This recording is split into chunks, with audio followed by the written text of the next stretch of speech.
ये बहुत फायदेमंद है, क्या कहना चाहेंगे आप? निश्चित तौर पर आज टीटीसी में जो हमारा केंद्रीय गवर्नमेंट का संस्थान है, इसमें 3 दिवसीय कृषि मेला लगा है।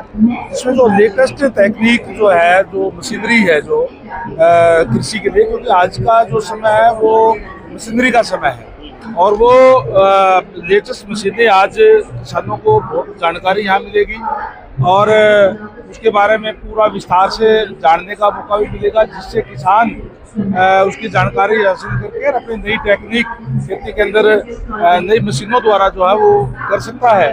और ये संस्थान मैं समझता हूँ कि यहाँ एकमात्र ऐसा संस्थान है जो कंबाइन हमारी होती है वो केवल यही टेस्ट की जाती है और हर साल ये कृषि मेला लगता है, जिससे हमारे यहाँ न केवल हरियाणा के बल्कि राजस्थान, पंजाब, हिमाचल यहाँ के भी किसान आकर के और इस मेले का लाभ लेते हैं या जानकारी हासिल करके अपने जो जिस चीज़ की जरूरत होती है वो उससे वो अपने कृषि के उपयोग में डालने का काम करते हैं। तो इस समय जैसे आपने निरीक्षण किया, आपको क्या खास ऐसा यहाँ पे इस बार लगा?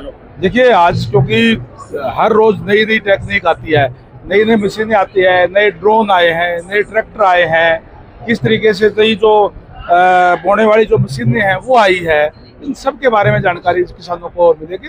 निश्चित रूप से ये किसानों के लिए बहुत ही लाभकारी होगा। किसानों से क्या आग्रह करेंगे, क्योंकि बहुत बड़ा मेला 3 दिवसीय है और आसपास के क्षेत्र के किसान भी लाखों लोग पहुंचते थे, उनसे क्या आग्रह करेंगे? बहुत से किसान यहाँ पहुंचे हुए हैं। मैं आपके चैनल के माध्यम से सभी हमारे किसान भाइयों से कहना चाहूंगा कि लगातार ये 3 दिन मेला जो है ये चलेगा, यहाँ आकर के अपनी जानकारी हासिल करें। और क्योंकि मशीनी युग है तो जो नई नई मशीनें हैं, चाहे बिजाई की है, चाहे बुआई की है, चाहे बाग की बुआई की है, चाहे बाग के अंदर जो छोटे ट्रैक्टर जो जिसके अंदर बाग के नीचे जाकर वो काम कर सकते हैं, इस तरीके की नई नई चीजें के हैं, यहाँ आकर के इनकी जानकारी लेकर के इसका लाभ उठाने का काम करें। जैसे लाडू लक्ष्मी योजना की बात करें, कई लोगों की एक तरह से जो हकदार थे उनकी कट गई एक तरह से, तो उसमें लाडू लक्ष्मी किसी की कटी नहीं है। उसमें पहले अंत्योदय तक लिया गया है।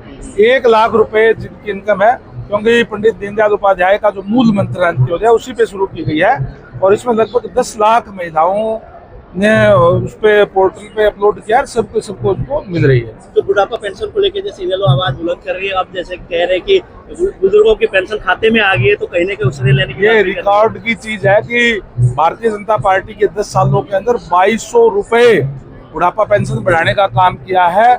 जब 1987 के अंदर ये पेंशन शुरू हुई थी, 2000 तक एक सिंगल रुपया भी नहीं बढ़ा था इसके अंदर। 2000 में जब लोकदल की सरकार दोबारा आई तो 100 रुपए बढ़ाए और फिर 100 रुपए बढ़ाए, यानी केवल 200 रुपए 18 सालों के अंदर इसमें बढ़े थे।